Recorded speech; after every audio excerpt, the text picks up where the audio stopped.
தமிழொலி நேயர்களுக்கு வணக்கம். தமிழொலியின் இன்றைய இரவு நேர பிரதான செய்திகள். முதலில் தலைப்புச் செய்திகள். நாட்டு மக்களுக்கு புதிய ஜனாதிபதியின் விசேட உரை. கடன் நெருக்கடியில் சிக்கியுள்ள இலங்கை வெளியான தகவல். ரணில் விக்ரமசிங்க எடுத்த அதிரடி முடிவு. விஜித கேரத்திற்கு நீதிமன்றத்தால் பிறப்பிக்கப்பட்டுள்ள உத்தரவு. மின்னுற்பத்தி எரிபொருள் விநியோகம் தொடர்பில் வெளியான அறிவிப்பு. மலேக மார்க்கத்திலான தொடருந்து சேவை பாதிப்பு. சாதாரண தர பரீட்சை பெறுபவர்கள் வெளியான முக்கிய அறிவிப்பு. இலங்கை நாடாளுமன்ற தேர்தல் ஆணைக்குழு வெளியிட்டுள்ள தகவல். இலங்கை ஜனாதிபதி தேர்தல் தொடர்பில் சர்வதேச ரீதியில் பந்தயம் தொடர்பென விரிவான செய்திகள். இலங்கையின் 9வது நிறைவேற்று அதிகாரமுடைய ஜனாதிபதியாக அனுரகுமார தெரிவு செய்யப்பட்டு பதவியேற்றுள்ள நிலையில் நாட்டு மக்களுக்கு அவர் விசேட உரையாற்றவுள்ளார். இன்று இரவு 7 மணிக்கு நாட்டு மக்களுக்கு ஜனாதிபதி அனுர உரையாற்றவுள்ளார். இதேவேளை ஜனாதிபதி அடுத்து புதிய பிரதமர் மற்றும் அமைச்சரவை என்பனவும் இன்று நியமிக்கப்பட்டுள்ளன. கடந்த 26 மாதங்களில் நாட்டின் ஆட்சியாளர்கள் பெற்ற கடன் அடிப்படையில் இந்நாட்டு மக்கள் தினமும் 6.5 பில்லியன் ரூபாய் கடனாளிகளாக மாறியுள்ளதாக சுட்டிக்காட்டப்பட்டுள்ளது. குறித்த விடயத்தை பேராதனை பல்கலைக்கழகத்தின் பொருளாதார புள்ளி விபரவியல் திணைக்களத்தின் சிரேஷ்ட பேராசிரியர் வசந்த அத்துக்கோரல தெரிவித்துள்ளார். அத்தோடு நாடு கடுமையான கடன் நெருக்கடியில் சிக்கியுள்ளதாகவும் அவர் சுட்டிக்காட்டியுள்ளார். இதன் காரணமாக புதிய பொருளாதார சீர்திருத்தங்களை உடனடியாக மேற்கொள்ளப்பட வேண்டியதன் அவசியத்தையும் அவர் வலியுறுத்தியுள்ளார். இது தொடர்பாக அவர் மேலும் தெரிவிக்கையில், ஒவ்வொரு மாதமும் இந்நாட்டு மக்கள் 196 பில்லியன் ரூபாய் கடனாளிகளாக்கப்பட்டுள்ளனர். நாம் ஒவ்வொரு நாளும் 6.5 பில்லியன் ரூபாய் கடனில் உள்ளோம். இவ்வாறான கடன் தொடர்பில் இலங்கை தற்போது கடும் நெருக்கடியில் உள்ளது.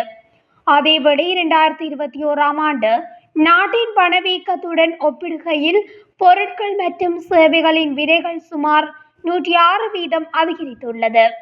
எங்கள் உணவு வகைகளில் பொருட்கள் மற்றும் சேவைகளின் விலைகள் சுமார் 138% அதிகரித்துள்ளது. அதன்படி நாங்கள் மிகவும் விலை உயர்ந்த நிலையில் வாழ்கிறோம். இந்த பின்னணியில் பொருளாதார நிலை குறித்து திருப்தி அடைய முடியாது. அத்தோடு ஆட்சிக்கு வந்த ஜனாதிபதி இந்த நிலைமைகளை சரியாக புரிந்து கொண்டு ஏதாவது ஒரு வகையில் தொடர் சீர்திருத்தங்களை நடைமுறைப்படுத்த வேண்டும். மிக குறுகிய காலத்தில் சில சீர்திருத்தங்களை செயல்படுத்துவது அவசியமாக இருக்கலாம். அதன் மூலம் மக்கள் பொருளாதார ரீதியாக உயர தேவையான பின்னணியை உருவாக்கும் திறன் பெற வேண்டும் என அவர் தெரிவித்துள்ளார்.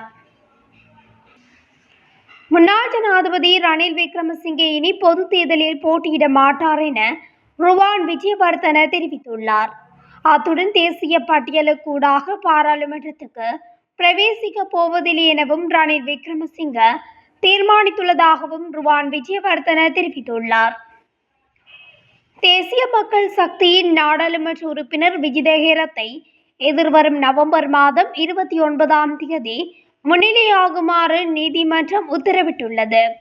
குறித்த உத்தரவானது கொழும்பு மேல் நீதிமன்றத்தால் இன்று உத்தரவிட்டுள்ளது. கடந்த நல்லாட்சி அரசாங்கத்தின் போது தாக்கல் செய்யப்பட்ட லஞ்ச ஊழல் வழக்கு தொடர்பிலேயே இந்த உத்தரவு பிறப்பிக்கப்பட்டுள்ளது. அபிவிருத்தி லொத்தர் சபையின் முன்னாள் தலைவர் சந்திரவங்ச பத்திராஜாவுக்கு எதிராக லஞ்ச ஊழல் ஆணைக்குழுவினால் தாக்கல் செய்யப்பட்ட வழக்கு இன்று விசாரணைக்கு எடுத்துக் கொள்ளப்பட்டது. அந்த வழக்கின் முறைப்பாட்டாளரான விஜித ஹேரத் சாட்சியமளிக்க நீதிமன்றம் முன்னிலையாக இருந்தார். அதன்போது விஜித ஹேரத் தரப்பில் முன்னிலையான சட்டத்தரணி நாமல் ராஜபக்ச நீதிமன்றத்தில் உண்மைகளை முன்வைத்து தனது கட்சிக்காரர் என்று அமைச்சரவை அமைச்சராக பதவி பிரமாணம் செய்து கொள்ளவுள்ளதால் சாட்சியம் அளிப்பதற்கு வேறொரு திகதியை வழங்குமாறு கோரியிருந்தார். இந்த கோரிக்கையை ஏற்றுக்கொண்ட மேல் நீதிமன்றம் விஜித ஹேரத்தை எதிர்வரும் நவம்பர் 29ஆம் தேதி சாட்சியம் அளிக்க மீண்டும் முன்னிலையாகுமாறு உத்தரவிட்டது. 2010ஆம் ஆண்டு தேசிய லொத்தர் சபையின் விளம்பர நடவடிக்கைகளில் தனியார் நிறுவனம் ஒன்றுடன் செய்து கொண்ட ஒப்பந்தத்தினால் அரசாங்கத்திற்கு 64 மில்லியன் ரூபாய் நட்டம் ஏற்பட்டதாக கூறி லஞ்ச ஊழல் ஆணைக்குழு சந்திரவன்ச பத்திராஜாவுக்கு எதிராக இந்த வழக்கை தாக்கல் செய்திருந்தமை குறிப்பிடத்தக்கது. எந்தவித தடங்களுமின்றி மின் உற்பத்தி மற்றும் எரிபொருளை விநியோகிப்பதற்கு தேவையான கனிய எண்ணெய் மற்றும் நிலக்கரி கையிருப்பில் உள்ளதாக மின்சக்தி மற்றும் வலுசக்தி முன்னாள் அமைச்சர் காஞ்சன விஜயசேகர தெரிவித்துள்ளார். இது தொடர்பில் அவர் எக்ஸ் தளத்தில் பதிவொன்றையிட்டுள்ளார். கடந்த 20ஆம் தேதி வரை 1,23,888 மெட்ரிக் டன் டீசல் கையிருப்பில் இருந்ததாக அந்த பதிவில் குறிப்பிடப்பட்டுள்ளது. 13,627 metric ton litre super diesel கையிருப்பில் உள்ளது. இது தவிர 90,972 மெட்ரிக் டன் ஒக்டேன் 92 ரக பெட்ரோலும் 18,729 மெட்ரிக் டன் ஒக்டேன் 95 ரக பெட்ரோலும் கையிருப்பில் இருந்ததாக மின்சக்தி மற்றும் வலுசக்தி அமைச்சராக செயல்பட்ட காஞ்சன விஜயசேகர தமது எக்ஸ் தளத்தில் பதிவிட்டுள்ளார். மலையக மார்க்கத்திலான தொடருந்து சேவை பாதிப்படைந்துள்ளதாக பதுளை தொடருந்து கட்டுப்பாட்டு அறை தெரிவித்துள்ளது. பதுளையில் இருந்து கண்டி நோக்கி பயணித்த பயணிகள் மற்றும் சரக்கு தொடர்ந்தோடு இன்று மதியம் எல்லம் மற்றும் தெமோதுரை தொடருந்து நிலையங்களுக்கு இடையில் தடம் புரண்டுள்ளது. தொடருந்தை மீள்தடமேற்றும் பணிகள் தொடர்ந்தும் இடம்பெற்று வருவதாக பதுளை தொடர்ந்து கட்டுப்பாட்டு அறை தெரிவித்துள்ளது. சாதாரண தர பரீட்சையின் பெறுபேறுகள் எதிர்வரும் 30ஆம் தேதிக்கு முன்னர் வெளியிட உள்ளதாக தகவல் வெளியாகியுள்ளது. குறித்த தகவலை பரீட்சைகள் திணைக்கள ஆணையாளர் நாயகம் அமித் எஸ் சுந்தர தெரிவித்துள்ளார். பெறுபேறுகளுக்கான ஆவணங்களை தயாரிக்கும் பணிகள் இறுதிக்கட்டத்தை எட்டியுள்ளதாக பரீட்சைகள் ஆணையாளர் நாயகம் குறிப்பிட்டுள்ளார். அண்மையில் நடைபெற்ற தரம் 5 புலமை பரிசில் பரீட்சை வினாத்தாளில் 3 வினாக்கள் கசிந்த விவகாரம் தொடர்பில் குற்றப்புலனாய்வு திணைக்களத்தின் ஊடாக மேலதிக விசாரணைகள் நடத்தப்படும் என கல்வி அமைச்சு தெரிவித்துள்ளது. குறித்த விசாரணைகளின் உண்மைகளை கருத்தில் கொண்டு மீண்டும் புலமை பரிசில் பரீட்சை நடத்துவதா இல்லையா என்பது தொடர்பில் விரைவில் இறுதி தீர்மானம் மேற்கொள்ளப்படும் என கல்வி அமைச்சின் செயலாளர் திலகாஜே சுந்தர தெரிவித்துள்ளார். நாடாளுமன்ற தேர்தலை நடத்துவதற்கு தேர்தல்கள் ஆணைக்குழு தயாராகி வரும் நிலையில் அடுத்த பொது தேர்தலை நடத்துவது தொடர்பான கலந்துரையாடல்கள் ஆரம்பிக்கப்பட்டுள்ளதாக தெரிவிக்கப்பட்டுள்ளது. குறித்த விடயத்தை ஊடகம் ஒன்றுக்கு கருத்து தெரிவிக்கையில் தேர்தல் ஆணைக்குழுவின் தலைவர் RMAL ரட்நாயக்கா தெரிவித்துள்ளார். அத்தோடு நாடாளுமன்ற தேர்தல் தொடர்பான பேச்சுக்களை ஆரம்பிப்பதற்காக ஜனாதிபதி அனுரகுமார திசாநாயக்க தேர்தல்கள் ஆணைக்குழுவை உத்தியோகபூர்வமாக இன்றும் தொடர்பு கொள்ளவில்லை என அவர் தெரிவித்துள்ளார். இருப்பினும் நாடாளுமன்ற தேர்தல் எப்போது நடக்கும் என்பதற்கான தயாரிப்புகள் ஏற்கனவே இயக்கத்தில் உள்ளதாக அவர் குறிப்பிட்டுள்ளார்.